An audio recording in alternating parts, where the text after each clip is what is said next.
आइए साथियों, स्वागत है आप सभी का आपके इस यूट्यूब चैनल पर। आज की हमारी क्लास हिस्ट्री से रिलेटेड है। इस क्लास में हम हिस्ट्री से रिलेटेड सारे चैप्टर नंबर फर्स्ट से जितने भी क्वेश्चन आपके बन सकते हैं जो कि पूर्वैतिहासिक काल से है, इससे हम सारे क्वेश्चन डिस्कशन करेंगे। इसमें चैप्टर वाइज हम डिस्कशन करेंगे क्योंकि इससे पहले हम इस क्लास में हम सारा सिलेबस डिस्कशन कर चुके हैं, जिसमें आपके 34 से 35 चैप्टर हैं। प्रत्येक चैप्टर से कम 150 से 200 एवरेज 150 क्वेश्चन कराए जाएंगे, जिसमें सारे क्वेश्चन आपके प्रीवियस होंगे जो आपके एग्जाम में कहीं ना कहीं आए हुए होंगे, जैसे स्टेट पीसीएस वगैरह हो या फिर आपके एसएससी हो, सीजीएल हो, टीसीएस हो। जितने भी क्वेश्चन जीएस के बन सकते हैं वो भी इतिहास से, किससे, इतिहास से, हिस्ट्री से, वो आपको सारे डिस्कशन कराए जाएंगे। ठीक, तो चलिए साथियों चलते हैं। वीडियो को चलने से पहले वीडियो को लाइक कर दो, चैनल को सब्सक्राइब कर दो, ताकि नेक्स्ट आने वाली वीडियो का नोटिफिकेशन आपको। तो ठीक, चलिए साथियों चलते हैं। प्राचीन तथा मध्यकालीन भारत होगा, आपको यूपीएससी, एसएससी या फिर state PCS, CDS, ETC Hindi edition है आपका, आपको सारे क्वेश्चन कराए जाएंगे। ठीक, तो ये रहा, हमने सब क्वेश्चन कराए जाएंगे। ये कल हम डिस्कशन कर चुके थे इसमें सारे कंटेंट को। इससे पहली क्लास में आपको सारा, जिसमें आपको प्रागैतिहासिक काल को पढ़ाया जाएगा, सिंधु घाटी सभ्यता हो जाएगा आपका, हिंदू घाटी सभ्यता, उसके बाद ऋग्वैदिक काल तीसरे पर, चौथे चैप्टर और 6ठी शताब्दी ईसा पूर्व तक या धार्मिक आंदोलन, फिर आपके मौर्य समाज, फिर मौर्योत्तरकालीन भारत, ऐसा ही सारा डिस्कशन करा जाएगा। इसमें लगभग आपके 36 चैप्टर हैं, जिसमें शिवाजी एवं मराठा साम्राज्य में एंड हो जाएगा। तो चलिए साथियों चलते हैं अपने।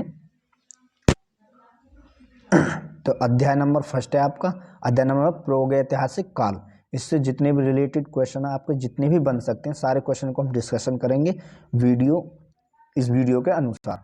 तो वीडियो सबसे पहला क्वेश्चन आपका इससे है, प्रागैतिहासिक काल, यानी ये क्वेश्चन देखो यूपी पीसीएस प्री जीएस में आया हुआ है, यानी प्री का जो यूपी पीसीएस का जो होता है आपका पीसीएस का पेपर, उसके प्री में जीएस का क्वेश्चन में ये क्वेश्चन पूछा गया है। यानी जितने भी क्वेश्चन हम इस सीरीज में आपको कराएंगे, सारे के सारे क्वेश्चन आपके किसी न किसी स्टेट पीसीएस हो या एसएससी हो, सीडीएस हो एग्जाम में आए हुए हैं। तो चलिए साथियों चलते हैं। आपका पहला क्वेश्चन हो जाएगा, आपका क्वेश्चन नंबर फर्स्ट है आपका। क्वेश्चन नंबर फर्स्ट क्या है? ताम्रास काल में महाराष्ट्र के लोग मृतकों के शरीर को फर्श के नीचे किस तरह रखकर दफनाते थे? यानी ताम्रास यानी ताम्रपाषाण काल जो है आपके, उसमें महाराष्ट्र के लोग जो मृत शरीर था उसको फर्श के नीचे किस तरह दफनाते थे? उत्तर से दक्षिण की ओर, नंबर फर्स्ट। नंबर सेकंड हो जाएगा पूरब से पश्चिम की ओर। नंबर थर्ड हो जाएगा दक्षिण से उत्तर की ओर या फिर पूरब से पश्चिम की ओर। तो इसका राइट आंसर हो जाएगा नंबर ए, उत्तर से दक्षिण की ओर मृतक शरीर को फर्श के नीचे दफनाया जाता है, यानी उत्तर से दक्षिण की ओर। ठीक, क्वेश्चन नंबर नेक्स्ट हो जाएगा आपका, क्वेश्चन नंबर 2 है आपका।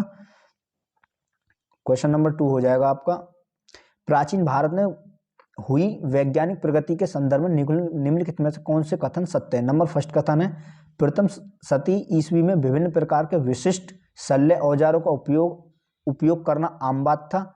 नंबर सेकंड ऑप्शन पर हो जाएगा, तीसरी शती ईस्वी के आरंभ में मानव शरीर के आंतरिक अंगों का प्रत्यारोपण शुरू हो चुका था। ये आपका सेकंड ऑप्शन है, यानी तीसरी सदी में जो मानव के शरीर के जो आंतरिक अंगों का प्रत्यारोपण था वो क्या शुरू हो चुका था। नंबर थर्ड ऑप्शन पर हो जाएगा, 5वीं शती ईस्वी में कोण के जया का सिद्धांत हुआ था, यानी कोण, साइन कोण वगैरह, इनके कोण के जया का सिद्धांत ज्ञात था। चौथा स्टेटमेंट है इसमें, सती यानी 7वीं शती ईस्वी में चक्रीय चतुर्भुज का सिद्धांत ज्ञात हो चुका था। कूटों को निम्नलिखित आधार पर सही उत्तर चुनिए। तो इनमें कौन सा उत्तर आपका राइट होगा, देखते हैं यहाँ पर। नंबर केवल फर्स्ट या सेकंड, बी ऑप्शन थर्ड या fourth, C option first, third या फोर्थ, डी ऑप्शन क्या हो जाएगा आपका फर्स्ट, सेकंड, थर्ड या फोर्थ। तो इसका राइट आंसर क्या हो जाएगा आपका ऑप्शन सी हो जाएगा। ऑप्शन क्या हो जाएगा सी, फर्स्ट, थर्ड और फोर्थ, ये इसका राइट आंसर, फर्स्ट, थर्ड और फोर्थ, तीसरा क्वेश्चन इसका सही है। यानी कोण की जया का सिद्धांत नहीं बल्कि चक्रीय चतुर्भुज के सिद्धांत का प्रतिपादन हुआ था 7वीं शताब्दी ईस्वी में। नंबर फर्स्ट, प्रथम शती ईस्वी में विभिन्न प्रकार के विशिष्ट शल्य औजार को आम बात था, बिल्कुल राइट है। तीसरी शती ईस्वी में आरंभ में मानव शरीर के अंगों का प्रत्यारोपण शुरू हो चुका था, यानी प्रत्यारोपण मतलब कोई भी भ्रष्टाचार वगैरह शरीर अंग से रिलेटेड। ठीक, नेक्स्ट चलते हैं क्वेश्चन नंबर थर्ड पर। आपका क्वेश्चन नंबर थर्ड हो जाएगा आपका, खाद्यान्नों की कृषि यानी खाद्यान्नों की कृषि सर्वप्रथम प्रारंभ हुई थी। नंबर फर्स्ट नवपाषाण काल में, नंबर सेकंड हो जाएगा मध्यपाषाण काल में, नंबर सी पुरापाषाण काल में या फिर प्रो-ऐतिहासिक काल में। तो इसका राइट आंसर होगा नवपाषाण काल में खाद्यान्नों की कृषि सर्वप्रथम प्रारंभ। खाद्यान्न मतलब जो खाद्य उपयोग में वस्तु थे, नाज अनाज वगैरह, किस काल में हुए थे? नवपाषाण काल में हुए थे। ठीक, नेक्स्ट चलते हैं, क्वेश्चन नंबर हो जाएगा आपका थर्ड, जो कि ये क्वेश्चन आपके किस में आया हुआ है? यूपी पीसीएस में आया हुआ है, जो मेंस एग्जाम जीएस के फर्स्ट पेपर में, जैसा आपको यहाँ पर दिखाई दे रहा होगा। ये इस तरह जितने भी पेपर हैं जो आए हुए प्रीवियस है, इससे पहला क्वेश्चन देखो IAS pre GS first paper में आया हुआ था। ठीक, देखिए साथ चलते हैं नेक्स्ट क्वेश्चन नंबर चौथा है आपका। क्वेश्चन नंबर चौथा है आपका, उत्खनित प्रमाणों के अनुसार पशुपालन का प्रारंभ हुआ था। नंबर फर्स्ट निचले पूर्व पाषाण काल में, मध्य पूर्व पाषाण काल में, या उत्तरी पूर्व पाषाण काल में, या मध्य पाषाण काल में। तो इसका राइट आंसर क्या हो जाएगा?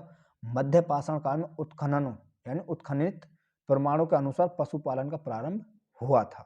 ठीक, ये हो जाएगा इसका right answer number D. Question number चलते हैं फिफ्थ पर। क्वेश्चन नंबर फिफ्थ क्या है आपका? क्वेश्चन नंबर फिफ्थ हो जाएगा, निम्नलिखित में से किस फलक संस्कृति को कहा जाता है? किसे फलक संस्कृति कहा जाता है? यानी निम्नलिखित ऑप्शनों में से किसे फलक संस्कृति कहा जाता है? Very very most important question है ये आपका। नंबर फर्स्ट ऑप्शन निम्नलिखित पुरापाषाण कालीन संस्कृति को, नंबर बी ऑप्शन पे है मध्य पुरापाषाण कालीन संस्कृति, नंबर सी ऑप्शन पर है उच्च पुरापाषाण कालीन संस्कृति को, नंबर डी ऑप्शन है हड़प्पा संस्कृति को। तो इसका राइट आंसर क्या हो जाएगा आपका? इसका राइट आंसर हो जाएगा आपका क्वेश्चन बी ऑप्शन, मध्य पुरापाषाण कालीन संस्कृति को क्या कहा जाता है? आपके फलक संस्कृति कहा जाता है। ठीक, तो ये क्वेश्चन आपका ये है। ठीक, फलक संस्कृति किसे कहा जाता है? मध्य पुरापाषाण कालीन संस्कृति को फलक संस्कृति कहा जाता है। ठीक, नेक्स्ट चलते हैं क्वेश्चन नंबर 6 पर। क्वेश्चन नंबर 6 है आपका, क्वेश्चन नंबर 6 क्या हो जाएगा आपका? देखते हैं यहाँ पर। क्वेश्चन नंबर 6 हो जाएगा, ये है आपका, मध्य पाषाणिक संदर्भ में वन्य धान का प्रमाण कहाँ से प्राप्त हुआ था? यानी वन्य धान का जो प्रमाण थे वो कहाँ से प्राप्त हुए? चौपानी मांडो से, नंबर सी सराय नाहर राय से, या लेखिया से, या लंगनाज से। तो इसका राइट आंसर हो जाएगा चौपानी मांडो से वन्य धान का प्रमाण मिला था। क्या इसमें मेन चीज है? वन्य धान का प्रमाण कहाँ से मिला था? वो आपका चौपानी मांडो से मिला था। ठीक, नेक्स्ट चलते हैं क्वेश्चन नंबर 7 पर। क्वेश्चन नंबर 7 है आपका, क्वेश्चन नंबर 7 हो जाएगा आपका, क्वेश्चन नंबर 7, प्राचीनतम कलाकृतियों का प्रमाण संबंधित है। यानी प्राचीनतम जो कलाकृति हैं उनका प्रमाण किससे संबंधित है? नंबर फर्स्ट निम्न पूर्व पाषाण काल से, नंबर सेकंड ऑप्शन है मध्य पूर्व पाषाण काल से, सी ऑप्शन है आपका उच्च पूर्व पाषाण काल से, डी ऑप्शन है आपका मध्य पाषाण काल से। तो इसका राइट आंसर क्या हो जाएगा? इसका राइट आंसर हो जाएगा ऑप्शन सी। इसका राइट आंसर क्या हो जाएगा? ऑप्शन सी इसका राइट आंसर हो जाएगा एकदम। उच्च पूर्व पाषाण काल से कलाकृतियों का प्रमाण संबंधित है। ठीक, नेक्स्ट चलते हैं क्वेश्चन नंबर 8 पर। क्वेश्चन नंबर 8 हो जाएगा आपका यहाँ पर। क्वेश्चन नंबर 8 है आपका, क्वेश्चन नंबर 8 क्या है आपका? सराय नाहर यानी सराय नाहर राय और मेहदा संबंधित है। सराय नाहर राय और मेहदा किससे संबंधित है? नंबर 1 विंध्य क्षेत्र की नवपाषाण संस्कृति, नंबर 2 पर है विंध्य क्षेत्र की मध्यपाषाण संस्कृति से, नंबर सी ऑप्शन है गंगा घाटी की मध्यपाषाण संस्कृति से, और डी ऑप्शन है आपका गंगा घाटी की नवपाषाण संस्कृति। तो इसका राइट आंसर क्या हो जाएगा? सी ऑप्शन इसका करेक्ट आंसर है। क्या? सी ऑप्शन, गंगा घाटी की मध्यपाषाण संस्कृति से सराय नाहर राय और मेहदा का संबंध है। ठीक, नेक्स्ट चलते हैं क्वेश्चन नंबर 9 है आपका। क्वेश्चन नंबर 9 क्या है आपका? यहां पर देखते हैं। तो क्वेश्चन नंबर 9 हो जाएगा आपका, दक्षिण भारत के बृहद पाषाण समाधियां संबंधित है। यानी दक्षिण भारत की जो बृहद पाषाण समाधि थी वो किससे संबंधित है? नंबर 1 पूर्व पाषाण काल से संबंधित है, नंबर बी हो जाएगा आपका नव पाषाण काल से संबंधित है, नंबर सी ताम्र पाषाण से संबंधित है, नंबर डी लोहे पाषाण से संबंधित है। तो इसका राइट आंसर हो जाएगा लोहे काल से संबंधित है। जो दक्षिण भारत की वृहद पाषाण समाधियां थी जो किस काल से थी? वो लोहे पाषाण काल से थी, यानी लोहे काल से संबंधित थी। ठीक, नेक्स्ट क्वेश्चन हो जाएगा आपका क्वेश्चन नंबर 10। क्वेश्चन नंबर 10 है आपका,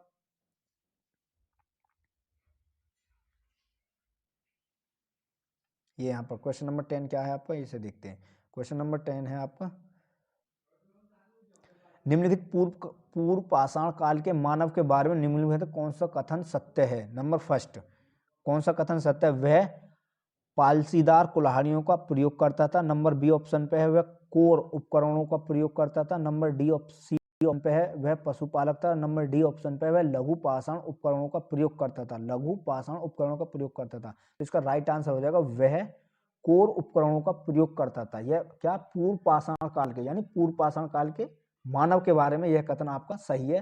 वह कोर उपकरणों का, कोर यानी जिसके किनारे हों, उन उपकरणों या हथियारों का क्या करता था, उपयोग करता था। तो इसका राइट आंसर कौन सा हो जाएगा आपका, बी ऑप्शन इसका राइट आंसर हो जाएगा। ठीक, नेक्स्ट चलते हैं क्वेश्चन नंबर 11 पर।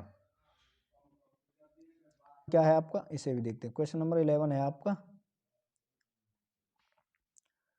क्वेश्चन नंबर 11, वृहद पाषाण स्मारकों की पहचान की गई थी सन्यासी गुफाओं के रूप में। नंबर बी ऑप्शन मृतकों को दफनाने के स्थान के रूप में। नंबर सी ऑप्शन मंदिर के रूप में, या फिर उपयुक्त में से कोई नहीं। यानी वृहद पाषाण काल के स्मारक थे, उनकी पहचान किसके वहां पर की गई थी, यानी सन्यासी गुफाओं के रूप में की गई थी, या फिर मृतकों को दफनाने के स्थान के रूप में, या फिर मंदिर के रूप में, या फिर आपके उपयुक्त में से कोई नहीं। तो इसका राइट आंसर हो जाएगा आपका बी ऑप्शन। क्या हो जाएगा आपका राइट आंसर हो जाएगा इसका बी ऑप्शन, यानी मृतकों को दफनाने के स्थान के रूप में यानी वृहद पाषाण काल जो थे आपके, वृहद पाषाण यानी पुराने वो काफी लंबे, उनमें जो पहचान की गई थी स्मारकों की, वो मृतकों को दफनाने के रूप में की गई थी। ठीक, नेक्स्ट क्वेश्चन 11 के बाद नेक्स्ट क्वेश्चन आ जाएगा आपका 12 में क्वेश्चन है आपका, इसे देखते हैं। 12 क्वेश्चन ये है आपका, 12 क्वेश्चन है आपका, दक्षिण भारत की महापाषाणिक समाधि किस काल से संबंधित मानी जाती हैं। यानी दक्षिण भारत की जो महापाषाणिक क्या है, महापाषाणिक समाधियां वे किस काल से संबंधित मानी जाती हैं। तो इसका ऑप्शन है आपके, नंबर 1 पूर्व पाषाण काल से, नंबर बी नव पाषाण काल से, नंबर सी ताम्र पाषाण काल से, नंबर डी लोह पाषाण काल से। तो इसका राइट आंसर हो जाएगा 12वें का डी ऑप्शन, यानी दक्षिण भारत की महापाषाण की जो समाधियां थी वो लोह काल से संबंधित थी। ठीक, तो ये क्वेश्चन कहाँ पर पूछा गया, आपके एमपीपीसीएस प्री में पूछा गया, जो ऑप्शनल हिस्ट्री होगा, जिसका भी ये ऑप्शनल हिस्ट्री होगा उसमें ये पूछा गया है। ठीक, ये जो जैसा आपको यहाँ पर नजर आ रहा है ये चीज। ठीक, ये क्या, एमपीपीसीएस प्री ऑप्शनल हिस्ट्री में ये आपको क्वेश्चन पूछा गया है। ठीक, नेक्स्ट क्वेश्चन चलते क्वेश्चन नंबर 13 पर। क्वेश्चन नंबर 13 है आपका, राख का टीला निम्नलिखित में से किस नवपाषाणिक स्थल से संबंधित है। जो राख के टीले से वे किस नवपाषाणिक काल से संबंधित है, बुदिहाल से, नंबर बी ऑप्शन संगन कल्लू से, या फिर कोल्डी हावा से, या फिर ब्रह्मगिरी से। तो इसका राइट आंसर क्या हो जाएगा, संगन कुल्लू से, जो राख के टीले से वो संबंधित है। यानी राख के जो टीले थे नवपाषाणिक काल के किस से संबंधित है, किस स्थल से, तो वो आपके संगन कुल्लू से संबंधित थे। ठीक, तो नेक्स्ट चलते हैं क्वेश्चन नंबर 14 पर। क्वेश्चन नंबर 14 है आपका, क्वेश्चन नंबर 14 हो जाएगा आपका,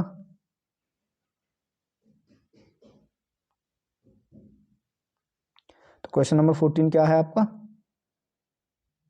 राख के टीले किस क्षेत्र की नवपाषाण संस्कृतियों से संबंधित है। राख के टीले किस क्षेत्र की नवपाषाणिक संस्कृति से संबंधित, उससे पहले क्या है, किस स्थल से, तो स्थल तो हो गया आपका संगन कुल्लू, लेकिन किस संस्कृति से संबंधित है। तो इसके ऑप्शन है, नंबर 1 आपका पूर्वी भारत से, नंबर बी आपके दक्षिणी भारत से, या फिर इसका उत्तरी विंध्य क्षेत्र से, या फिर कश्मीर घाटी से। तो यानी किस संस्कृति से संबंधित है, ऑप्शन नंबर बी इसका राइट आंसर हो जाएगा। ऑप्शन नंबर बी क्या है आपका, वो आपका दक्षिण भारत की संस्कृति से संबंधित है। क्या थे, दक्षिण भारत की संस्कृति थे वो संबंधित थे। यानी पूछे आपसे, या स्थल पूछे, क्या पूछे, स्थल पूछे तो क्या हो जाएगा आपका संगू कल्लू हो जाएगा, और यदि संस्कृति पूछे तो दक्षिण भारत की संस्कृति थे, राख के टीले आपके संबंधित थे। ठीक, नेक्स्ट क्वेश्चन नंबर हो जाएगा आपका 15। क्वेश्चन नंबर 15 है आपका, ये देखते हैं यहाँ पर। तो 15 क्वेश्चन क्या है, पूर्व पाषाण कालीन मानव का मुख्य धंधा क्या था। यानी पूर्व पाषाण कालीन में मानव का जो मुख्य धंधा था क्या था। नंबर 1 कृषि था, या फिर बर्तन, मिट्टी के बर्तन बनाना था, सी ऑप्शन पशुपालन था, या डी ऑप्शन शिकार खेलना था। तो पूर्व पाषाणिक कालीन में मानव का जो मुख्य धंधा था वो क्या था आपका, शिकार करना था। क्या था, शिकार करना था। इसका राइट आंसर क्या हो जाएगा, शिकार करना। पूर्व पाषाण कालीन में मानव क्या करता था, ज्यादातर शिकार पर डिपेंड रहता था। ठीक, नेक्स्ट क्वेश्चन हो जाएगा आपका 16 क्वेश्चन है आपका, सिहावल एक पुरास्थल है। सिहावल क्या है, एक पुरास्थल है। वो किससे संबंधित है, यानी निम्न पूर्व पाषाण संस्कृति का है वो, या फिर मध्य पूर्व पाषाण संस्कृति का है। नंबर सी ऑप्शन उच्च पूर्व पाषाण संस्कृति का है, या फिर डी ऑप्शन है आपका मध्य पाषाण संस्कृति। यानी सिहावल एक पुरास्थल है जो किसका है, वो आपका निम्न पूर्व पाषाण संस्कृति का एक पुरास्थल है। क्या है, सिहावल क्या है, एक निम्न पूर्व पाषाण संस्कृति का एक पुरास्थल है। ठीक, नेक्स्ट क्वेश्चन नंबर हो जाएगा 17। 17वां क्वेश्चन क्या है आपका, इसे देखते हैं। 17वां क्वेश्चन हो जाएगा आपका, 17वां क्वेश्चन है आपका, लंबवत पुरातात्विक उत्खनन के द्वारा किसी संस्कृति के इनमें से किस पक्ष का विशेष ज्ञान है। नंबर 1 संस्कृति के विस्तार क्षेत्र का विशेष ज्ञान है, या फिर संस्कृति के आकार का विशेष ज्ञान है, या फिर संस्कृति के स्वरूप का विशेष ज्ञान है, या फिर संस्कृति के काल मापन का ज्ञान है। तो इसका राइट आंसर है लंबवत पुरातात्विक उत्खनन के बारे में संस्कृति में किस पक्ष का विशेष ज्ञान है। तो लंबवत पुरातात्विक खनन के जो है वो आपके संस्कृति के काल और मापन के पक्ष में क्या है, विशेष ज्ञान है इसके बारे में। ठीक, तो नेक्स्ट क्वेश्चन हो जाएगा आपका 18 क्या है, 18 क्वेश्चन देखते हैं यहाँ पर। तो 18 क्वेश्चन क्या हो जाएगा आपका, अल्मोड़ा के निकट लखू ओडायार पर लाल रंग की उकेरी गई जो मानव आकृतियां मिली हैं वे किस काल की हैं। यानी अल्मोड़ा के निकट जो लखू ओडायार पर लाल रंग की जो उकेरियां प्राप्त की गई थी जो मानव की किस कलाकृति की, यानी किस काल के। नंबर 1 वैदिक काल के, नंबर 2 कुषाण काल के, नंबर सी ऑप्शन पाषाण काल के, या फिर चंद काल के। तो इसका राइट आंसर हो जाएगा सी ऑप्शन पाषाण काल की है वे। क्या है, अल्मोड़ा के निकट जो लखू ओडायार पर लाल रंग की जो उकेरियां मिली थी जो मानव की किस काल में, पाषाण काल की थी। ठीक, नेक्स्ट क्वेश्चन नंबर हो जाएगा 19। 20वां क्वेश्चन क्या है आपका, इसे देखते हैं 19 एंड 20। तो ये है आपका 19वां क्वेश्चन क्या है। नंबर फर्स्ट, प्राचीन काल में आर्यों के जीवोपार्जन का मुख्य साधन क्या था। नंबर 1 कृषि था, या फिर डी शिकार था, या फिर सी शिल्पकर्म था, या फिर डी आपका व्यापार था। यानी प्राचीन काल में आर्यों का मुख्य जीवन यापन करने का, यानी जीवन यापन में ज्यादातर किसके अनुसार करते थे, यानी किस पर डिपेंड रहते थे। नंबर ए ऑप्शन हो जाएगा कृषि पर। क्या हो जाएगा, कृषि पर। प्राचीन काल में आर्य किस पर करते थे, कृषि पर डिपेंड रहते थे। उनकी जीवन उपार्जन यानी किस पर डिपेंड थे, वह कृषि पर डिपेंड रहते थे। जीव को उपार्जन मतलब अपने जीवन को चलाने के लिए वह कृषि पर ज्यादातर डिपेंड रहते थे। ठीक, तो नेक्स्ट क्वेश्चन हो जाएगा आपका, नेक्स्ट क्वेश्चन क्या है आपका, नेक्स्ट क्वेश्चन है आपका, निम्नलिखित में से किसको चालकोलिथिक युग का भी कहा जाता है। यानी किस काल को चालकोलिथिक युग कहा जाता है। नंबर 1 पुरापाषाण काल को, नंबर बी ऑप्शन हो जाएगा आपका नवपाषाण काल को, नंबर सी ऑप्शन हो जाएगा ताम्रपाषाण काल को, और नंबर डी ऑप्शन हो जाएगा लोह पाषाण काल को। चालकोलिथिक युग, चालको यानी चालक, चालक तो मतलब तांबे में बिजली, आपकी तांबे में बिजली आए तांबा का एक चालक है विद्युत का, तो ये क्या हो जाएगा ताम्रपाषाण युग।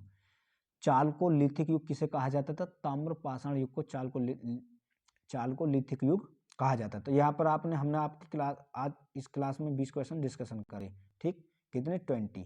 तो इससे अगर हम नेक्स्ट क्लास को डिस्कशन करेंगे, तो आज की क्लास में हम 20 क्वेश्चन डिस्कशन करेंगे प्राग ऐतिहासिक से। उसके अलावा ऐसे नेक्स्ट अगर हम इनको डिस्कशन करेंगे नेक्स्ट क्लास के अंदर। ठीक, तो इसी तरह साथ ही बने रहिए हमारे साथ, और बाकी चैनल को सब्सक्राइब कर, वीडियो को नोटिफिकेशन टाइम टू टाइम मिल सके। बाकी मिलेंगे नेक्स्ट वीडियो में, तब तक के लिए जय हिंद।